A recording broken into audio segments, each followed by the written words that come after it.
नमस्कार, आप देख रहे हैं हल्ला बोल टीवी। मैं हूं दीपक शर्मा और हमारे साथ हैं पटना हाईकोर्ट के वरिष्ठ अधिवक्ता डॉक्टर कौशलेंद्र नारायण।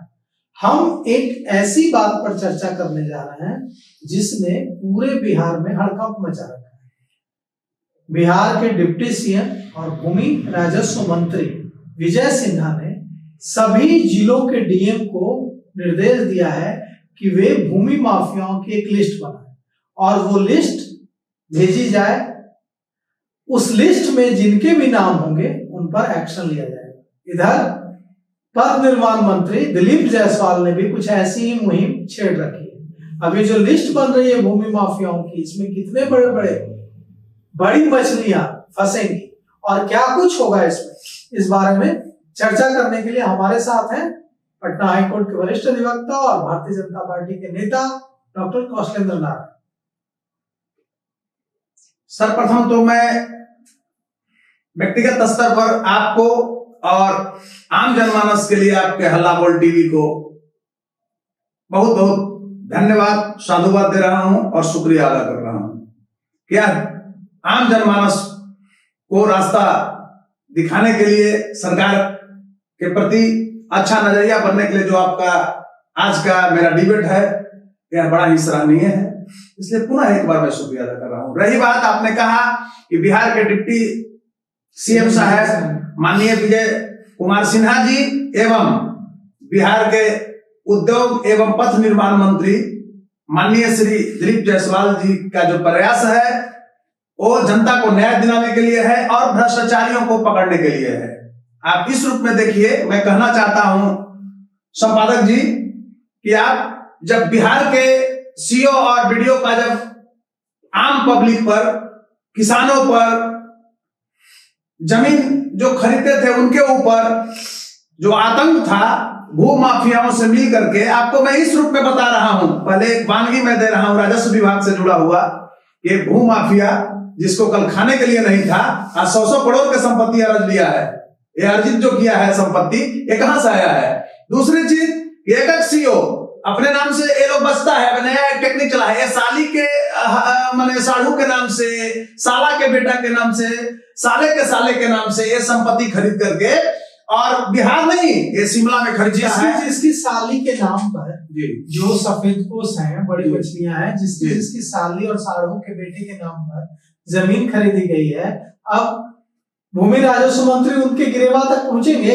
बिल्कुल पहुंचेंगे। अभी डीएम को चला गया है, आपको पता है ना कि जो भू माफिया है, डीएम को माननीय राजस्व मंत्री जी यानी उप मुख्यमंत्री जी श्री विजय कुमार सिन्हा जी ने लेटर लिखा है कि जो आपके जिला में उन्होंने आदेश दिया है कि जिला में जो भू माफिया है उनको लिस्ट हमको बना कर दीजिए, आप दीजिए, उनके ऊपर कराइए, सरकार कार्रवाई करेगी। दूसरी तरफ अगर हम चर्चा करते हैं, एक पॉजिटिव सकारात्मक बात पहले हम लोग करते हैं। दूसरी तरफ आप देखिए कि कल हो हल्ला जो विपक्ष को मचाती थी, आज विपक्ष भी वाहवाही दे रही है यह प्रयास से। आप नाम कहां वाहवाही दे रही है? राष्ट्रीय जनता दल ने क्या कहा? नहीं, राष्ट्रीय जनता दल ने कहा कि विजय सिन्हा जो ये कर रहे हैं, ये अधिकारियों पर दबाव बनाकर वसूली के लिए जन कल्याण संवाद लगा रहे हैं। राष्ट्रीय जनता दल ने के प्रवक्ता ने आज आरोप लगाया है कि ये जन संवाद जो लग रहा है, ये अधिकारियों को डराकर वसूली के लिए विजय सिन्हा कर रहा है। आप ये समझिए, वो कुछ भी आरोप लगा सकते हैं। आरजेडी क्या वसूली के लिए कर रहा है विजय सिन्हा? आप समझिए, आरजेडी कुछ भी आरोप लगा सकती है, उनको नहीं पता है। आरजेडी वाले तो खुद लुटेरे हैं, जिसका नेता ही जो है, ऐसा भारतीय इतिहास में पहली बार हुआ है जो पूरे परिवार जेल जाने की स्थिति में है। आप ये समझिए, हटाइए आप अभी राजस्व मंत्री का करिश्मा को आप चले जाइए थोड़ा पिछले जो कार्यकाल में खनन मंत्री थे विजय सिन्हा जी ने। आप ये पूछिए आरजेडी वाले से कि यहाँ से दानापुर से आगे जब बढ़ते थे कोइलवर तक, आरा तक, किसकी हत्या होती थी? जो दिगरा का क्षेत्र था, सोन का एरिया जो था, जानो जाति के लोग मारे जाते हैं। आप वर्चस्व में, बालू उठाने में विजय सिन्हा को साधुवाद दीजिए। उस जाति की भी महिलाओं को सिंदूर को उन्होंने बरकरार 2 प्लाटून दिया वहां पर फोर्स और रोक दिया। आज एक ट्रैक्टर मिलता है ढंग से, तो प्रशासन रौब से चलती है, ईमानदारी से चलती है। विजय सिन्हा जी का एक प्रयास है। और क्या हुआ? 2000 करोड़ खनन विभाग को फायदा दिलाया। अब मैं बात कर रहा हूं आपको, आरजेडी क्या बोलेगी जी? चाहे यहां पर और विपक्ष है, क्या बोलेगी? कांग्रेस की स्थिति भी यहां हो गई है, नैनो में सवार हो गई है कांग्रेस। उसका कोई वजूद है जहां? वो तो मिट गई, समाप्त हो गई।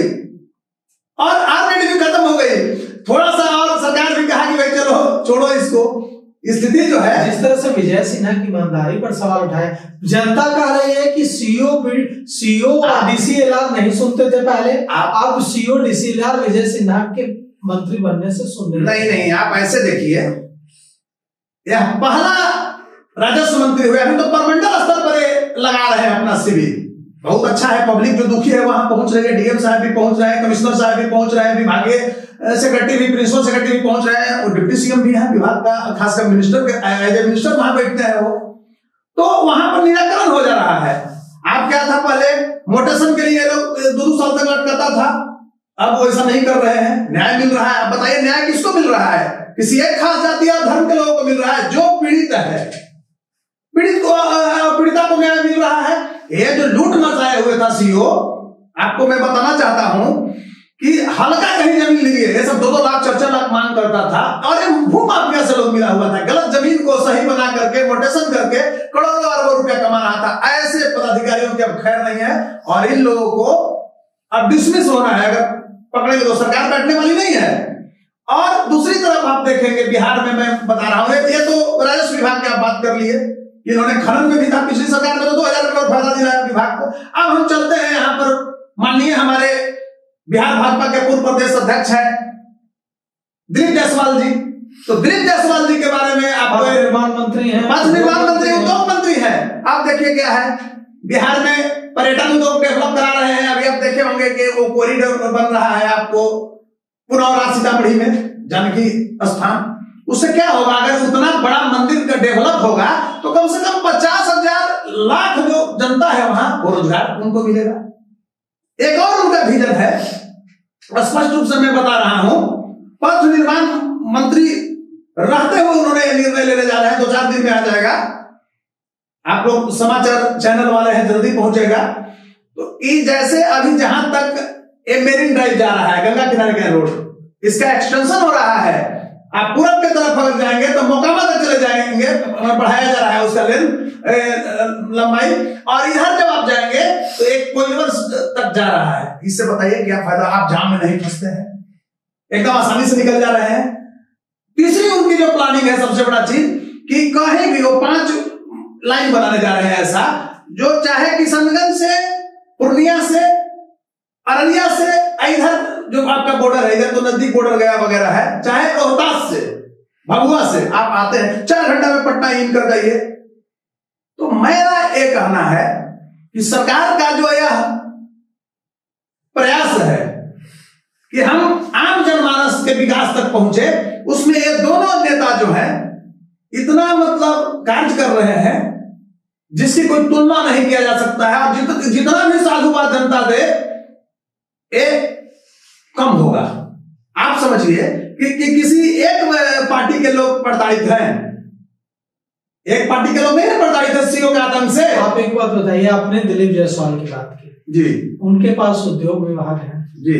बिहार में पलायन इतना ज्यादा है कि 10-10 हजार, 8-8 हजार, 15-15 हजार रुपए की नौकरी के लिए मुंबई और हैदराबाद में जाकर धक्के खा रहे हैं बिहार के युवा जी।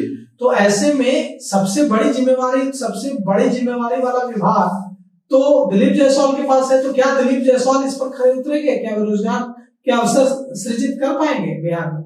मैं आपको बता रहा हूँ, बैंगलोर में गए मीटिंग जी, सरकार यहाँ पर खासकर माननीय दिलीप जायसवाल जी के नेतृत्व में एज ए मिनिस्टर, और आप जानते हैं कि सरल सादगी और व्यवहार कुशलता के प्रतीक माने जाते हैं दिलीप जायसवाल। एक आम कार्यकर्ताओं हो चाहे वीआईपी कोई हो, उनका वही व्यवहार रहता है, सम्मान देने की।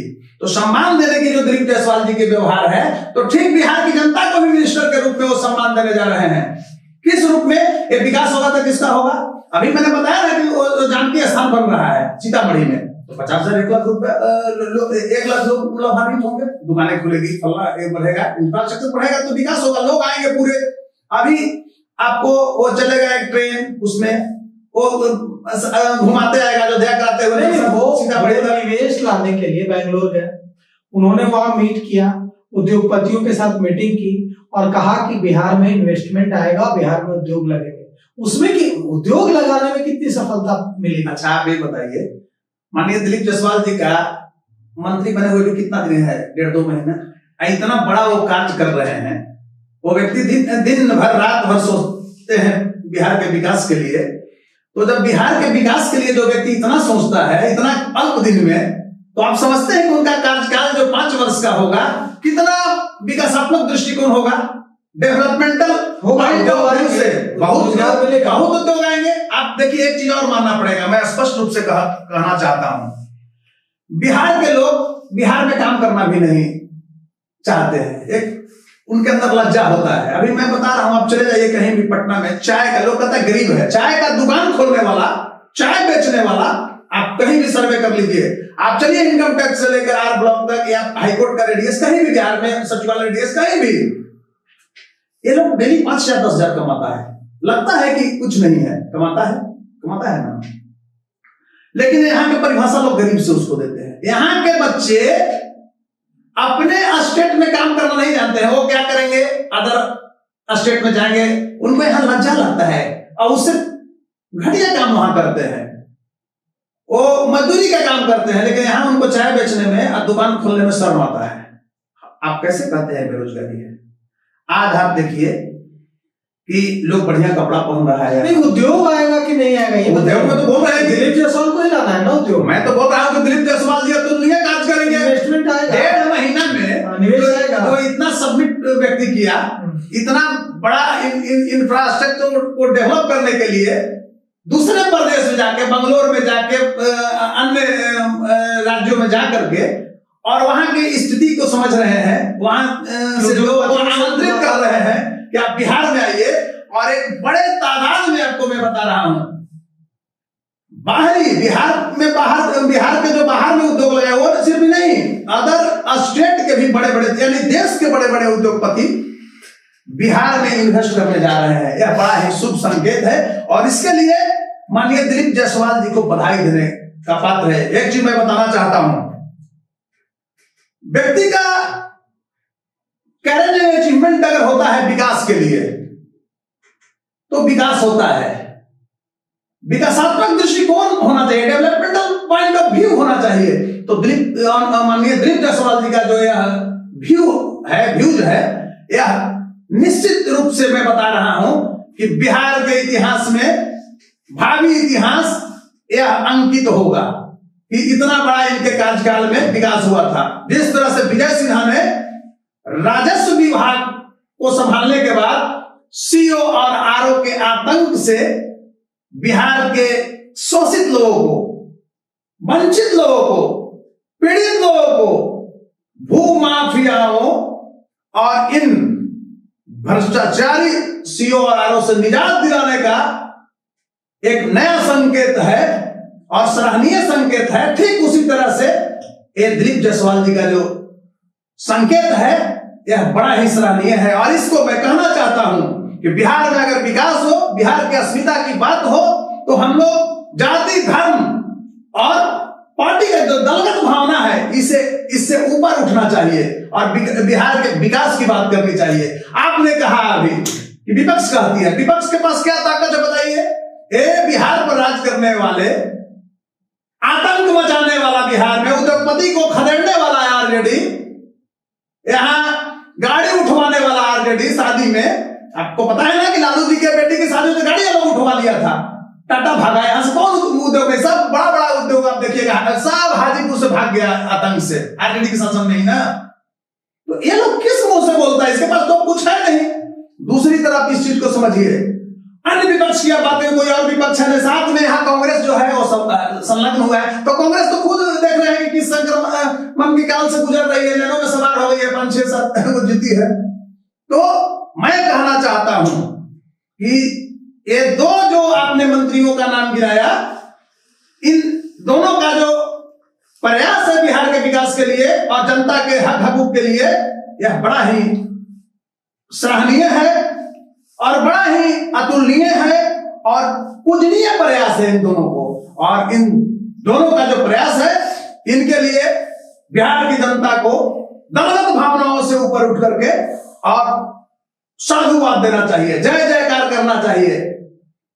तो बिहार का विकास का आने वाला समय, भावी इतिहास जो है, बिहार के विकास से जुड़ा हुआ होगा और ना बाहर जाने की जरूरत होगी और न कहीं जाने की जरूरत होगी। यहाँ के नौजवान यही रोजगार करेंगे। आप ये बताइए, जैसे NH बन गया, कितना आसान हो गया है जाने में कहीं, उसके किनारे दुकानें खुलेगी, जो जमीन है उसमें इंफ्रास्ट्रक्चर डेवलप करेगा, हॉस्पिटल खुलेगा, तो ये मानक होता है।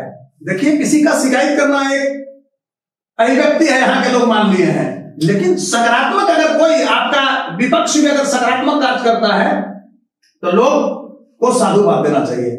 तो विजय सिन्हा, माननीय दिलीप जायसवाल जी, जो यह कार्य बिहारियों के लिए कर रहे हैं, खासकर बिहार की मिट्टी में पैदा हुए हैं, तो धर्म तो उनको है और वो कहीं ऊपर से नहीं आए हैं। वो जानते हैं कि सीओ लोग क्या करता है, आम जनमानस लोग पहुंच रहा है। दिलीप जायसवाल जी भी जानते हैं कि पथ निर्माण में क्या है, खासकर उद्योग विभाग में क्या है, क्या उसमें भी आतंक के लोग जो है, महाप्रबंधक होता है, उद्योग महाप्रबंधक जिला स्तर पर, ये लोग आतंक मचा रखा है। सब ऐसा सरकार का बर्बाद कर रहा था। एक होता है क्या ना कि एक मंत्री शुरू किया, अन्य मंत्री भी देखा देखी, एक पूरी टीम बनेगी और सारे मंत्री, आपको बता रहे हैं वर्तमान सरकार में सारे मंत्री जो है सब काम करने वाले हैं और सबका विकासात्मक दृष्टिकोण है, सारे के सारे मंत्री इसी तरह से काम करेंगे। तो देखिए, तो सुना हमने डॉक्टर कौशलेंद्र नारायण को, और हम में भी भरोसा है कि एक बेहतर बिहार बनेगा, ऐसा बिहार बनेगा जिसकी तुलना सबसे ऐसा बिहार बनेगा जिसकी तुलना सबसे विकसित जो भारत के राज्य हैं उनसे होगा, और हम एक ऐसे बिहार को लेकर गर्व महसूस करेंगे। तो फिलहाल इस पेशकश में इतना ही। आगे की खबरों के लिए देखते रहिए हल्ला बोल टीवी। शुक्रिया।